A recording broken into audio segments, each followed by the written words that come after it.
E aí pessoal do Você Mais Rico, aqui quem fala é Bruno Perini, criador do canal. Nesse vídeo eu vou começar já pelo final, dando o recado mais importante, porque eu sei que nem todo mundo chega até o final do vídeo, que é o seguinte: dentro das suas possibilidades, porque eu sei que não é a realidade de todo mundo que assiste aqui o canal, se esforce para ter acesso a um bom plano de saúde, para não depender de saúde pública, porque infelizmente muitas vezes depender de saúde pública significa ficar na mão. E por que eu tô falando disso nesse vídeo, além de logicamente ser um tema muito importante, mas é porque ele também envolve algo que está acontecendo agora na minha família. Nesse fim de semana, eu e minha esposa, a gente veio para o Rio de Janeiro, porque o irmão dela, meu cunhado, é muito amigo meu, né? Eu conheci minha esposa através dele, nós fizemos academia militar juntos, nos formamos na mesma turma. Ele está com Covid e apesar de ser um cara jovem, em boa forma física, sem comorbidades, o caso dele acabou se agravando e nesse momento ele está internado numa unidade de tratamento intensivo, está sedado, está entubado, estável, né, dentro de um hospital da Rede D'Or. A gente transferiu ele do Hospital Central do Exército para um hospital particular, onde a gente entende que ele vai ter acesso a melhores cuidados. E a gente que está bancando essa parte do tratamento, porque o plano de saúde dele do Exército não cobre esses hospitais da rede particular. E o quanto pode ficar uma conta de hospital? Simplesmente não tem limite, né? Você pega uma unidade dentro desse centro de tratamento intensivo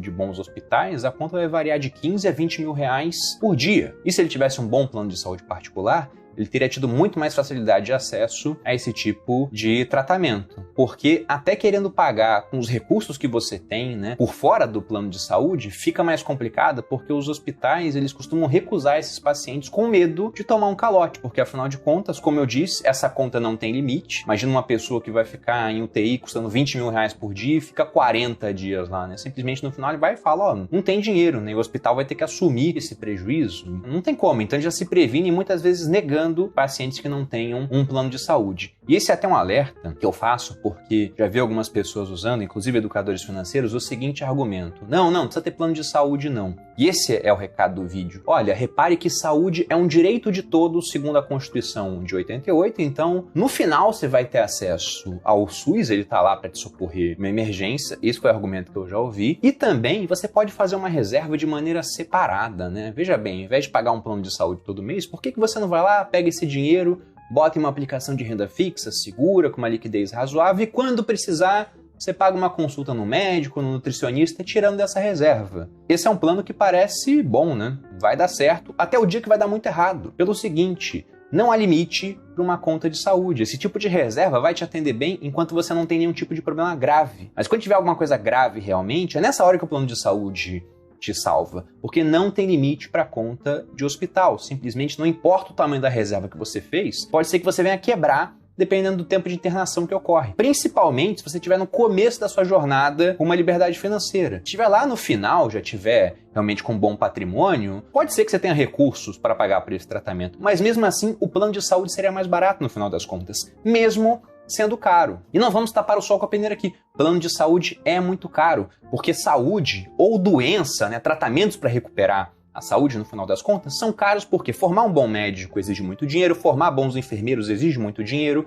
bons equipamentos, bons remédios, boa estrutura, tudo isso custa muito caro. Só que mesmo assim, no final das contas, isso pode ser mais barato do que depender da saúde pública, porque isso pode custar a sua vida. E eu sei que saúde está lá na Constituição como um direito de todos, mas a realidade é que não basta você escrever lá que saúde é um direito de todos para mudar a realidade de que tudo isso tem um custo muito alto, né? Várias pessoas falam por aí, saúde não tem preço, mas tem custo e não é baixo. E vamos entender o seguinte também, já puxando mais para uma parte, né, ideológica. Eu sou liberal, todo mundo aqui no canal sabe disso. E para o liberal clássico, existem 3 direitos naturais, que são vida, liberdade e propriedade, que são direitos negativos e erga omnes, que podem ser cobrados de todos os homens. E o que é um direito negativo? É um direito que, para ser respeitado, ele exige simplesmente que você não faça nada. Basta que você não atente contra aquele direito. Então, por exemplo, para você respeitar meu direito à vida, basta que você não queira tirar minha vida. Para você respeitar meu direito à propriedade, basta que você não tente tomar aquilo que é meu, né? Aquilo que eu uso, delimito e defendo. Para que você respeite o meu direito à liberdade, basta não me transformar no seu escravo. Então veja que esses direitos para serem respeitados é um negócio muito simples, né? Até porque um alegado direito que invada o direito de outra pessoa não é um direito. E aí entra a parte dos direitos positivos, como por exemplo o direito positivo à saúde que colocaram na Constituição. Provavelmente foi com a melhor das boas intenções, né? Mas isso não muda o fato de que, por exemplo, quando você coloca esse direito à saúde, uma pessoa passa mal, o Estado fala, não, ela tem direito a um atendimento, né? Quem vai pagar por esse atendimento? Pela estrutura que vai ter que ser feita por isso. Todos terão que pagar por isso. Então repare que para dar esse tipo de acesso, o Estado vai ter que tributar todo mundo e nisso o direito positivo à saúde vai invadir, por exemplo, esse direito negativo que você tinha à sua propriedade, que você vai ser tributado.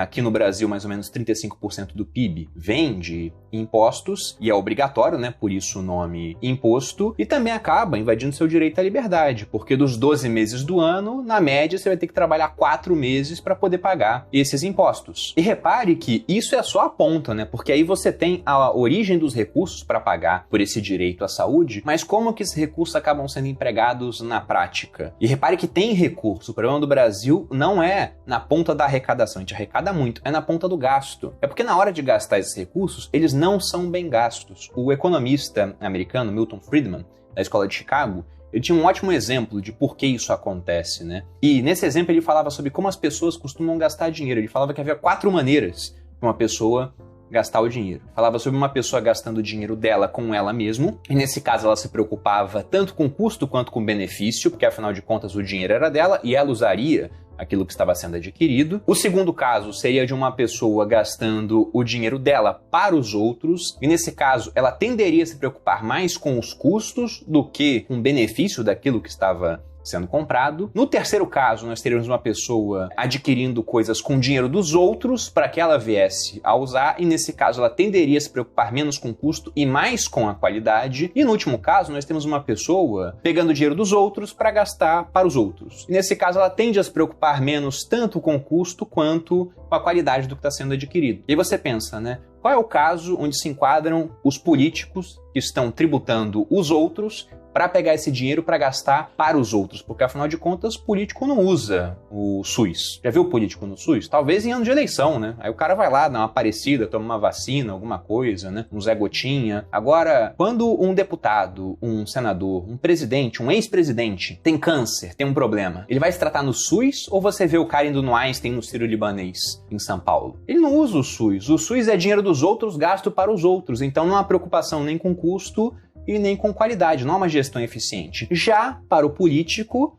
né, nesse caso é a hipótese 3, ele está gastando dinheiro dos outros para si mesmo. Então eles têm acesso aos melhores planos de saúde particulares que o dinheiro pode pagar. E, de maneira vitalícia algumas vezes, né, o cara vai lá, ele é eleito, ele tem plano de saúde para o resto da vida dele. Porque afinal de contas, eles fazem esse tipo de lei em benefício próprio. E é lógico que o argumento é, olha, tudo bem, né, mas precisamos melhorar essa gestão do recurso público. E lógico que a gente precisa melhorar isso, mas a questão é que é muito difícil melhorar essa parte, porque quando você pega esse recurso público, geralmente ele é aplicado de maneira contrária ao que seria a lógica do mercado, no ambiente de iniciativa livre, né? Porque o que acontece? Vamos pegar um exemplo da existência de 2 hospitais aqui. Um hospital muito bom, onde a equipe é muito renomada, né? Os doentes geralmente entram lá e se recuperam, de maneira que quando você tem um problema, você tende a procurar esse hospital. E tem outro hospital que não é bom, na verdade a fama é contrária, a equipe é relapsa, tem muito erro médico, os doentes que vão para lá geralmente não melhoram. Qual dos 2 hospitais você escolheria para utilizar os serviços? Provavelmente você escolheria o hospital melhor. Então repare que o mercado ele destina mais recursos para aquele que é melhor, de maneira que esse que é melhor possa melhorar ainda mais, melhorar a capacitação da sua equipe, a estrutura, para que ele possa ganhar cada vez mais mercado, cada vez mais renome. E o outro hospital, ou ele muda, ou ele acabará quebrando, de maneira que no final você não tem nem mais opção de alocar recurso naquela parte, porque eles foram muito ruins na gestão dos recursos que tinham. Já no ambiente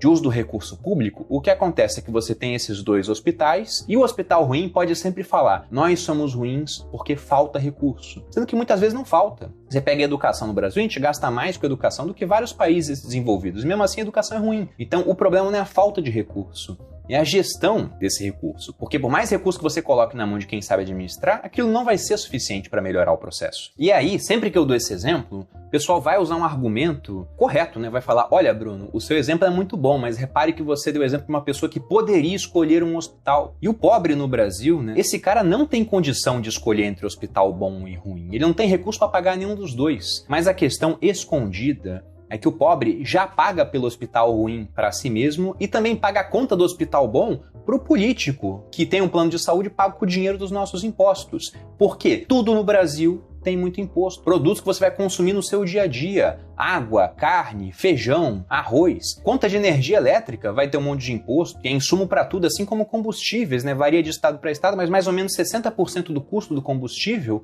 é imposto. E combustível e energia elétrica são insumos para tudo. Ah, pobre não tem carro, mas pega ônibus, né? E o ônibus, ele é movido por um combustível, né, geralmente energia fóssil, então não tem para onde correr. O pobre está pagando imposto em tudo que ele faz. A gente pode falar ali que seguramente uns 40% daquilo que o pobre vai consumir são apenas impostos. Então ele já paga essa conta do hospital ruim. Ele nem tem opção de deixar de pagar, porque é imposto. E também paga a conta do hospital bom para o político. Então perceba que, não, ele já está pagando por aquilo, né? E se ele já paga por aquilo, sobra menos recurso na mão dele para pagar por outra coisa. E o que acontece na hora de receber esse tratamento? Ele muitas vezes é insuficiente. Tem gente que usa o SUS, consegue ser atendido, lógico que tem, o SUS atende muita gente, mas também é comum você ouvir falar nos longos tempos de espera, que o atendimento não é bom, que falta recurso. Eu falei isso aqui no Instagram, tem um monte de médicos que trabalham no SUS e ficaram me repostando, porque essa é a verdade. E por isso que eu disse lá no começo do vídeo, eu sei que saúde é caro, eu sei que um bom plano de saúde também vai custar caro, sei que não é a realidade de todo mundo, mas dentro das suas possibilidades, se esforce para ter um bom plano de saúde e não pense que fazer essa reserva simplesmente vai te garantir se você tiver um problema grave, porque provavelmente não vai. Enquanto essa parte que eu falei do uso do recurso público, sei que alguns aqui esperam algum tipo de solução, né? Não tem uma solução a curto prazo. Na verdade, essa questão de, eu quero uma solução e quero agora, para mim, isso é a receita para o desastre, porque nunca dá certo. Como eu disse também lá no começo, a realidade é que saúde é caro, pô. Bons médicos, bons hospitais, bom equipamento, bons remédios, tudo isso vai ter um custo alto. Plano de saúde, como eu disse, também vai ser caro, sobretudo para quem for mais velho, para quem é mais jovem, geralmente é mais barato. E uma maneira do Estado ajudar a melhorar isso seria, por exemplo, tirando os impostos de remédios, certos tratamentos, até dos planos de saúde, porque você paga um monte de imposto naquilo que você consome. Se você ganha um pouco menos de 2 salários mínimos, já paga imposto de renda de 7,5%. Você paga imposto no dinheiro que sobrou, né, do seu salário, dos impostos do que você consumiu, vai investir, você paga imposto sobre o que você ganha sobre investimento, você paga imposto sobre o carro, sobre o imóvel que você compra, então tudo está lotado de imposto. E pelo menos eles poderiam retirar o imposto do plano de saúde, para tornar o plano de saúde mais acessível para as pessoas também. Então é caro, vai continuar sendo caro durante muito tempo, e nós sabemos que todos nós aqui ao longo da vida teremos problemas de saúde.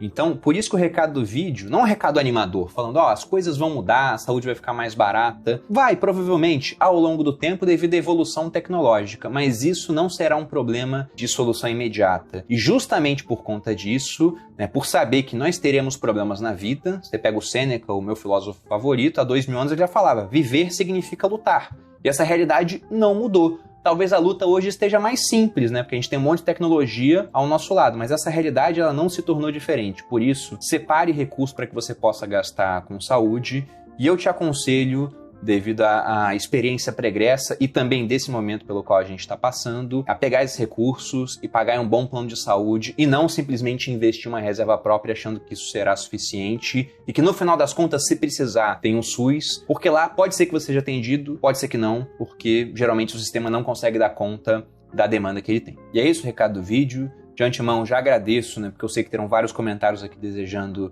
melhoras ao meu cunhado. Ele vai sair dessa, é um cara novo, é forte e tá tendo acesso ao melhor tratamento que a gente pode proporcionar nesse momento. Se você gostou desse vídeo, acha importante essa mensagem, compartilhe com alguém. Porventura, né, se inscreva aqui no canal, se gostar do restante dos vídeos também, me siga nas redes sociais. Um grande abraço e até a próxima.